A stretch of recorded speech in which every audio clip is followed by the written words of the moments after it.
ग्रंथि फट रही है, गांठ फट रही है। और कहते हैं 7 दिन की कथा पूर्ण हुई, 7 ग्रंथियां फटी और एक दिव्य प्रेत प्रकट हुआ। और वो कैसा था? उसने पीतांबर धारण किए हुए थे, उसके कान में कुंडल थे, सिर पर मुकुट और मोरपंखी विराजमान थी, हाथ में 4 आयुध शंख चक्र गदा पद्म को लेकर जैसे ही वह प्रेत प्रकट हुआ, सबने उसका दिव्य दर्शन किया और उसने जोर से उद्घोष किया, श्रीमद् भागवतम शास्त्रम मुक्तिदानेन गर्जति। मेरा उद्धार गया श्राद्धों से नहीं हुआ, लेकिन इस पावन पुनीत हरि की कथा ने, भगवान की कथा ने मुझे प्रेत योनि से मुक्त कर दिया। ये मुक्ति दान करने वाला परम शास्त्र है। मैं ये उद्घोष करता हूँ, मुक्ति दानेन गर्जति, घोर गर्जना करके दुंदुकारी कहने लगा। श्रीमद् भागवतम शास्त्रम प्रेत पीड़ा विनाशिनी, प्रेतों को उनकी पीड़ा से विमुक्त करता है। इसलिए महाराज तब से प्रथा बनी है, अपने पितरों के नैमित्तिक उन पितरों का आवाहन करके इस कथा को उनके लिए श्रवण किया जाता है। और जो अपने पितरों के नैमित्तिक अत्यंत भावपूर्ण तरीके से इस कथा को सुनता है, निश्चित ही उसके पितरों की सदगति होती, जो गया श्राद्ध जाके भी शायद न करता, कथा सुनने से हो जाती। इसलिए महाराज आप लोग कहाँ भारत में जा पाएंगे और फिर गया जी कहाँ जा पाएंगे? गया जी जाकर सारे तब तरीके कैसे अपना पाएंगे? यही भाव से यदि कथा श्रवण कर ली जाए तो पितरों का कल्याण इस कथा के माध्यम से ही हो सकता है। इसलिए गोकर्ण जी महाराज धन्य हुए। और इतने में एक विमान उतरा। मैं हमेशा कहता हूँ विमान आने का अर्थ क्या है? अब आप सोच रहे हैं कोई वायुयान आया होगा। It was a chartered plane for Dundukari to take him away to Vaikuंठ। कोई विमान आया होगा? नहीं महाराज, शास्त्र गुप्त भाषा में बात करते हैं, रहस्यात्मक भाषा है। विमान का अर्थ क्या है? विगतमान, वह विमान। जिस व्यक्ति ने कथा के माध्यम से काम, क्रोध, लोभ, मोह, अहंकार, मद, मत्सर से मुक्ति पा ली, जो विगतमान हो गया, उसको वैकुंठ की प्राप्ति होती है।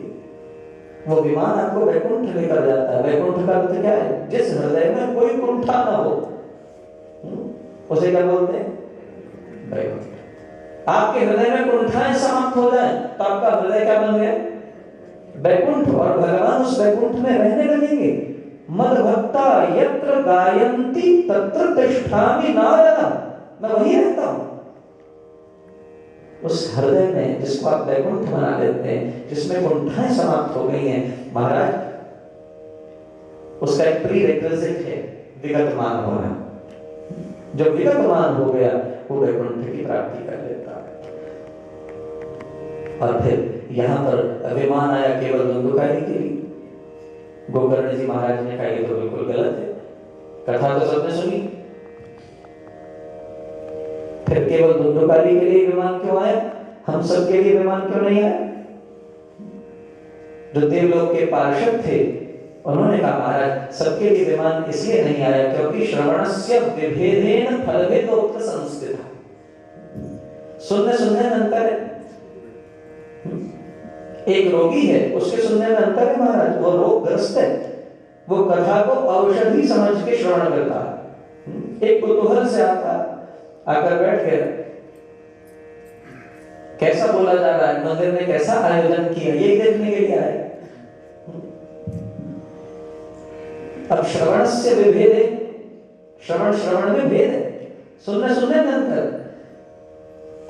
एक वैद्य 2 लोगों को औषधि देता है, एक रोगी एक स्वस्थ है, तो रोगी तो उसको उतने ही अनुपात में ग्रहण करेगा जितने अनुपात में वैद्य ने कहा, लेकिन जो स्वस्थ है वो सोचता है मुझे क्या आवश्यकता है, वो दवाई तो ले लेता है लेकिन महाराज उसे लेके रख लेता है, उसका सेवन नहीं करता।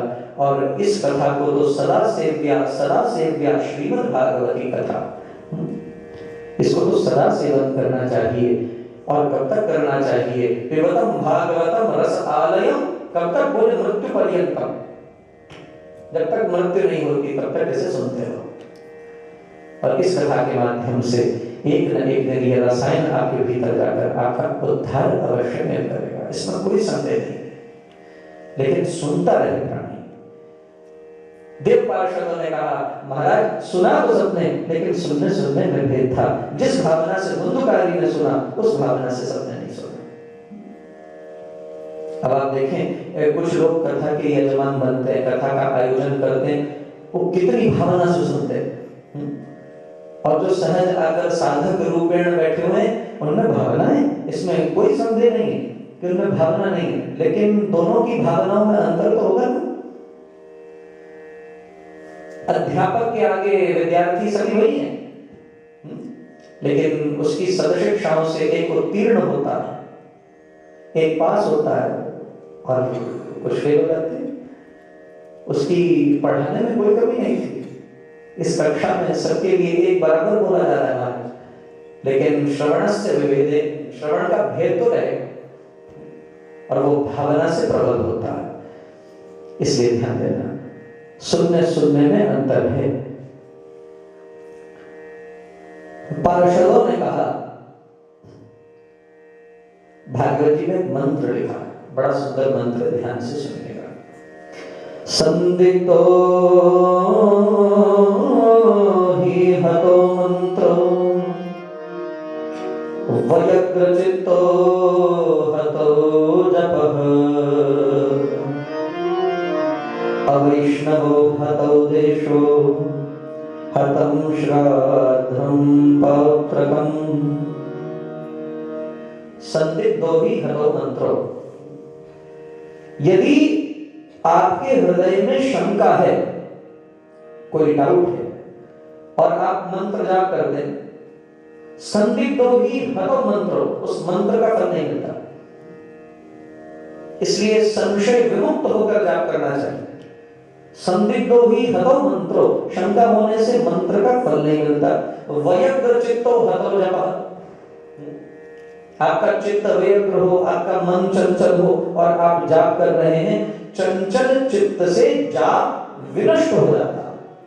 संदिग्धो हि हतो मंत्रो वयग्रचित्तो